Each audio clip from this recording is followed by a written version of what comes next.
This is Saturday Agenda. G'day, welcome to the program. I'm David Lipson. On the program today, the growing case for the legalisation of medical marijuana oil after a toddler's supply and potentially life was put at risk following a raid by ACT police. But first, a group of 157 asylum seekers who spent almost a month on a customs vessel before being brought to WA has now been sent to Nauru. The Immigration Minister says they'll either be settled there in Nauru or sent back to Sri Lanka, where they originally came from, but they won't be settled in Australia. The Immigration Minister says the group squandered their opportunity to be sent back to India. He said, quote, "Going back to India, where they are likely to have family and friends, is no longer an option for those who were living there. They passed up that option when they chose not to meet with Indian consular officials in Australia. This is regrettable, disappointing and could have been avoided." Now, joining me to discuss this issue, Josh Frydenberg, the Liberal MP, and also Matt Thistlethwaite, the Shadow Parliamentary Secretary for Foreign Affairs. First to you, Josh Frydenberg. Why weren't they sent to Nauru in the first place? Well, because we believe that the Indian consular officials should be allowed to discuss with these 157 Tamils that came in by boat the possibility of returning to India, and India had expressed a desire to take back its citizens. This is very unfortunate that these 157 people have spoken to refugee advocates and lawyers, and it looks like they were advised not to speak to the Indian consular officials, which has resulted in them being sent back to Nauru. And as Scott Morrison has made very clear, David, they're not going to be settled in Australia, and their chances of going back to India now look to have evaporated. Does the government have any evidence that it was refugee advocates that advised them not to speak to the Indian consular officials? Well, that's what Scott Morrison has said looks like has taken place here, and there is no reason why they should have not spoken to the Indian officials. A lot of these people come from India, they're safe in India, and we were hoping that they'll go back to India. What about, though, the prospect, if, it's all very well to, I suppose, say they've squandered their opportunity, that they should have spoken to the Indian officials, but should some of them be sent back to Sri Lanka, which was the country that they first fled from? I mean, Australia still has this responsibility to ensure that their lives aren't put back in danger. Absolutely, and Australia has normal and proper processes for dealing with asylum seekers, and they will be processed like any other asylum seeker on Nauru, and they won't be sent back to somewhere where they could be persecuted. So we do have obligations, we stick to those obligations, but we also have a very robust border protection system that is clearly working. Let's not forget, David, that this same time last year, in July of last year, over 4,000 people came illegally by boat. People lost their lives at sea, and we have basically stopped this very nasty trade in human cargo, and we got to take some credit for that, and we succeeded where Labor didn't. And there has been success as well, as has been pointed out this week, in the number of children that are actually held in detention. That number has come off significantly. It's less than half than what it was a while back, but the conditions that those children are being held and the suffering that they're going through has been highlighted this week by the Human Rights Commissioner. And today, top medical bodies, including the AMA, the College of GPs and the College of Psychiatrists, have said that they're dismayed at the conditions that they're being held in and the length of detention for children that are being locked up. Can we do better in this space? I think we could all do better, of course.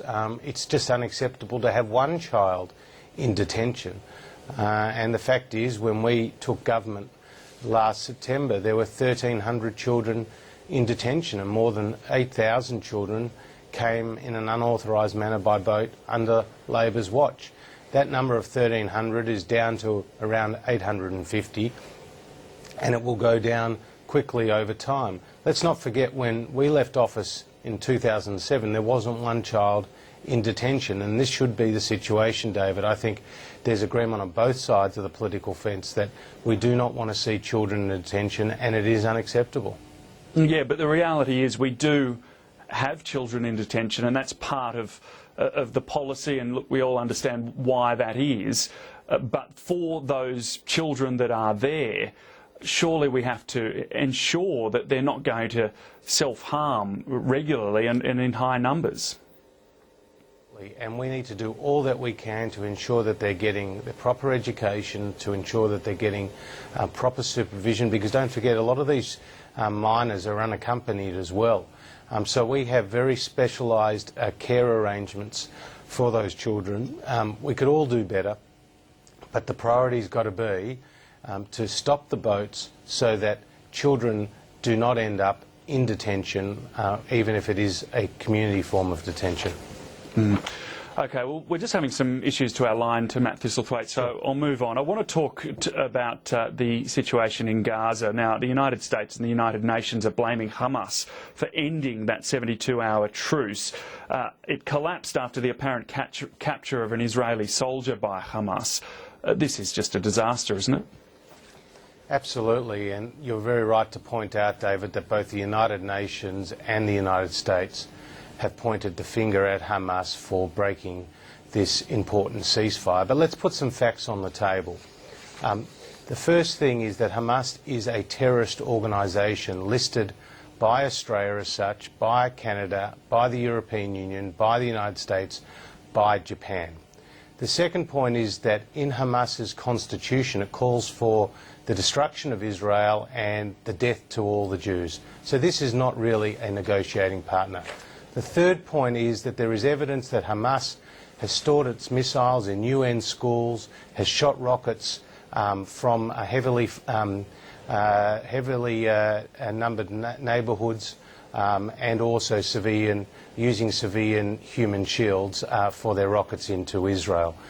So this is not a party to a peace agreement. This is a party that is determined in Hamas to continue to cause loss of life on the Israeli side and to ensure that no long-term two-state solution is put in place. And the fact is this ceasefire has been broken, and as President Obama has said, it's going to be very hard to put it back together. So do you believe the government should take a tougher approach in its rhetoric and actions towards Hamas? Well, we as a government have spoken quite forcefully about Hamas, and as I said, we've listed Hamas as a terrorist organisation. But you know, this is a tragedy on both sides. I mean, to see the loss of civilian life in the Gaza Strip is extremely sad, and often they're innocent civilians who have lost their lives. Ultimately, both sides have to come to the negotiating table to reach a two-state solution, and that's in the long-term interests of the Israelis and the long-term interests of the Palestinians. But the question has to be asked, why aren't the rockets into Israel coming from the West Bank? Why only from the Gaza Strip? And the reason is, in the Gaza Strip, they are led by an organisation called Hamas, and Hamas is a terrorist organisation. And what also needs to be understood about this broader security context is that countries like Turkey and Qatar are actually on the side of Hamas, whereas Egypt and Saudi Arabia effectively in this dispute are on the side of the Israelis. And so you've got a broader Sunni Shiite split that is occurring, or between various Arab nations in the Middle East as they have a quest for power. And this is also complicating any chance that the world has of getting the two parties to the negotiating table. The other point I just want to make, David, is that in the world at present, there is a very strong threat from the jihadist movement, and we've seen that with ISIS in Iraq and the killing of Christians in Mosul if they don't convert to Islam. We've seen that with the abduction of more than 200 girls in Nigeria by Boko Haram. We've seen this with Hamas, and of course we're seeing it with the killing of more than 150,000 civilians in Syria. This is a global jihadist movement which I believe poses not just a threat to stability in the Middle East, but poses a threat to peace-loving nations like Australia.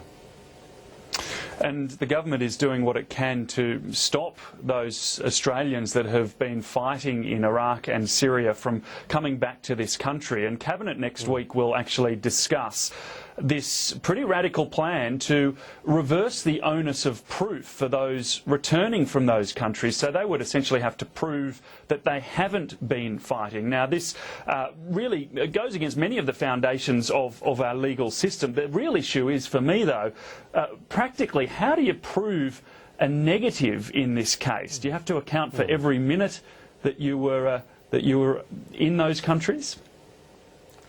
Well, let's see where the negotiations and discussions at Cabinet come out. The point is, there is a bipartisan commitment in Australia to doing everything we can to mitigate the threat of a homegrown terrorist act like we've seen in Britain and in Spain and in other nations. So we need to take every possible measure, and it's very difficult for ASIO and for the Australian Federal Police and other law enforcement agencies to deal with this growing threat, because we've heard that more than 150 Australians have gone to participate in the conflict in Syria and Iraq, and we've seen some of the graphic pictures that have been posted on Twitter of Australians who have been involved in murder and the beheadings over in those countries. And we've also heard in recent days, David, that a couple of Australians have become suicide bombers. Now, this is of great concern, and we would be derelict in our duty as a government